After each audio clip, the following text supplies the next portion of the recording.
Sebagai mukaddimah pada hari ini dan menjurus kepada tajuk kita, melihat mukjizat dari kacamata ataupun sudut pandang metafizik. Question: what is metaphysics? Metaphysics is a very big discipline in philosophy, and defining exactly what is metaphysics. Jadi, persoalannya, apa itu metafizik?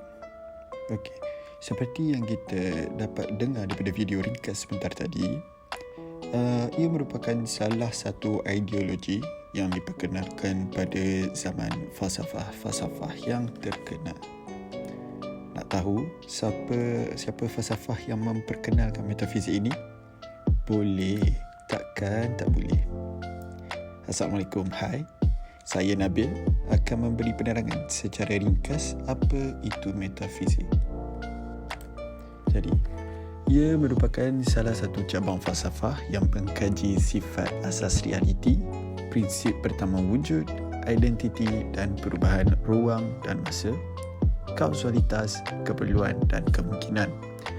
Ia termasuk soalan tentang sifat kesedaran dan hubungan antara minda dan diri, antara bahan dan sifat dan antara potensi dan aktualiti. Ia berasal daripada dua perkataan Yunani yang bersama-sama secara literal bermaksud selepas atau di belakang atau antara kajian alam semula jadi. Jadi, siapakah falsafah itu? Ia adalah Aristotle. Ia adalah satu cabang utama falsafah yang dikenali sebagai falsafah pertama merujuk kepada karya purba Aristotle, Metaphysics. Beliau berpendapat yang menyatakan bahawa sesuatu yang di sebalik fizikal itu adalah alam pemikiran manusia itu sendiri. Jadi, kajian pada peringkat yang paling abstrak atau paling umum mengenai sesuatu perkara fenomena atau alam. Ia bersifat spekulatif dan memberi fokus kepada perkaitan, sebab dan akibat. Ia juga untuk mencari kefahaman mengenai zat atau kewujudan sebagai sesuatu yang wujud. Jadi, seterusnya aplikasi metafizik dalam perkembangan sains, teknologi dan inovasi akan diterangkan oleh rakan-rakan saya yang lain. Seterusnya kita pergi kepada aplikasi metafizik dalam perkembangan sains, teknologi dan inovasi. Jadi yang pertama kita ada saintisma. Lanjutan dari aliran empirisma turut dikenali sebagai neo-empirisma. Empirisma ialah aliran yang mengatakan pengetahuan manusia berasal dari pengalaman panca indera atau deria. Manakala saintisma adalah ideologi materialistik yang menyamakan seluruh realiti dengan material. Aliran ini menolak segala sesuatu yang tidak memiliki data serta fakta empirik seperti aliran teologi dan metafizik.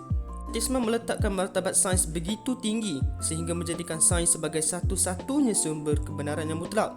Saintisme ini menyebabkan golongan ini menolak sumber-sumber ilmu lain yang dilabelkan sebagai tidak saintifik dan rasional.